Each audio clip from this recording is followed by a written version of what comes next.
Welcome to This Explainer. Look, today we're unraveling a massive psychological mystery. Why do some people look at a crushing, totally intimidating challenge and just see opportunity, while others completely crumble at the very first sign of failure? Could calling a child, a teammate, or even calling yourself smart actually be the exact reason you fail later in life? I know, it sounds completely backwards. But by the end of this explainer, you're going to see why the way we talk about success is just dead wrong. Part 1, the myth of talent. Okay, let's dive into this. Is talent really everything? For generations, society has basically sold us this deeply ingrained lie, right? That talent is everything. You're either born a math genius, a natural athlete, or you just aren't. But psychologist Dweck's groundbreaking research proves this is a really dangerous myth. Just think about it. If talent alone were the master key, well, every naturally gifted person out there would be wildly successful. Yet we all know gifted people who plateaued early while completely average Joes skyrocketed to the absolute top. Innate ability doesn't guarantee success. There's a hidden psychological mechanism at play here. Part 2, fixed versus growth mindset. These are two completely different psychological frames. And this brilliantly illustrates what it all comes down to: the two frameworks governing human potential. On one side, you have the fixed mindset. These folks believe intelligence is permanently carved in stone right at birth. To them, failure is this permanent brand on their identity. But on the flip side, the growth mindset. These people believe abilities are forged through effort. They don't seek validation, they seek growth. Failure isn't a permanent label to them, it's just a stepping stone. Listen, this isn't just some self-help fluff. This is biological reality. Your mindset literally controls your daily survival. See, in a fixed mindset, you avoid challenges because failing exposes you as a fraud. You stay safe, you stay small. But in a growth mindset, you know the only real way to level up is to stretch yourself, and that points your entire life's trajectory straight upward. Part 3, the danger of praise. Let's look at how we praise, because it really matters. Now, what's really interesting about this slide is how it exposes the most counterintuitive, dangerous trap for parents and leaders. It's the praise experiment. So researchers gave two groups of kids an easy puzzle. Group A was praised for intelligence. Wow, you must be really smart. Group B was praised for effort. You must have worked really hard. Then both groups faced a much harder puzzle. And guys, the results were absolutely staggering. The smart kids completely crumbled and gave up. But the kids praised for effort, they pushed harder, they stayed engaged, and they actually loved the challenge. So by calling kids geniuses, we aren't actually building their confidence. We're literally terrifying them of taking risks. We accidentally build this fixed mindset where they think, uh-oh, if I struggle now, I guess I'm not a genius anymore.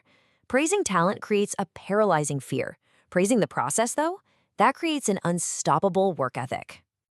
Part 4, mindsets in action. Let's look at some real-world examples. Let's pull this outside the lab for a second and look at the absolute highest levels of human achievement. We all love the myth of the natural gift, right? Take Michael Jordan. People always say he was just born to fly. But let's actually deconstruct that. Jordan was famously cut from his high school varsity team. He just wasn't good enough yet. A fixed mindset would have said, well, I guess I'm no prodigy, and just walked away. Instead, Jordan's fierce growth mindset turned that humiliating rejection into agonizing hours of relentless practice, ultimately forging a global legend. His greatness wasn't just physical, it was deeply psychological. To a champion, a loss isn't some massive identity crisis, it's just data. It's the exact feedback they need to adapt and come back deadlier than before. Failure really is an opportunity to learn, not a permanent label. And we see this exact same survival trait in business too. Look at Steve Jobs. He founded Apple only to suffer the crushing, highly public humiliation of being fired from his very own company. An ego-driven, fixed mindset leader would have just faded into bitter obscurity after that. But Jobs used a growth mindset to evolve. He absorbed the failure, completely adopted his leadership style, and eventually returned to Apple to change the entire world. And look, this isn't just for billionaires and elite athletes. This framework dictates your everyday survival. In romantic relationships, a fixed mindset believes true love should just be, effortless, so they completely bail at the first argument. A growth mindset knows relationships are built from the ground up, seeing conflict as a chance to actually strengthen the bond. It dictates how we parent, how we coach, and how we lead every single day. Part 5, rewiring your brain. Let's move to and see how this builds into the actual physical science. Because this isn't just about thinking happy thoughts, okay? This is about physically mutating your biology. Enter neuroplasticity. Science now proves our brains are incredibly flexible.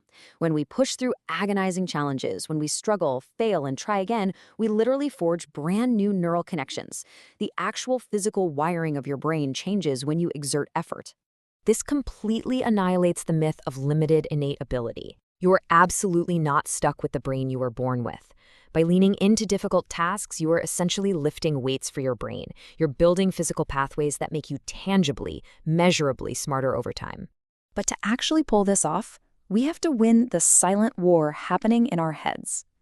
We all have this fixed mindset voice. It's that little whisper saying, I can't do this. If I fail, they'll expose me. I'm just not a math person. You have to identify that destructive voice as a liar that's basically holding you hostage. And you've got to aggressively counter it with the growth voice. I can learn this. I'm just not good at this yet. So, here is your rapid-fire tactical roadmap to start silencing those limitations today. Step 1. Recognize that fixed voice the second it speaks. Just catch it. Step 2. Interrogate it with logic and that hard science of neuroplasticity we just talked about. Step 3. Take action anyway, knowing the struggle itself is the exact mechanism that's forging your brain. This needs to be your exact mantra the very next time you face a daunting wall. When your brain tells you you just aren't smart enough, you reply, smartness is not permanent. I can develop it. Now, a really quick warning here. Your environment is highly contagious. You have got to surround yourself with growth mindsets. If you hang around cynical people who project their own fixed limitations, the kind of people who mock failure and actively avoid risk, they will absolutely drag you right back into the trap. You need to seek out the people who celebrate the grit. So the crucial point is this. It really only takes one singular decision right in this very moment to shift from a fixed reality to a growth reality. You don't need a new genetic code, you just need a new perspective. Success is not some genetic lottery ticket you pull at birth. It is a trainable, highly adaptable, psychological state. By focusing on effort, embracing failure as a teacher, and actually trusting the biological adaptability of your own brain, you completely dismantle the myth of innate talent forever. The science is totally clear. The real-world proof is undeniable. So the choice is yours. Will you let your fixed voice dictate your limits, or will you grow?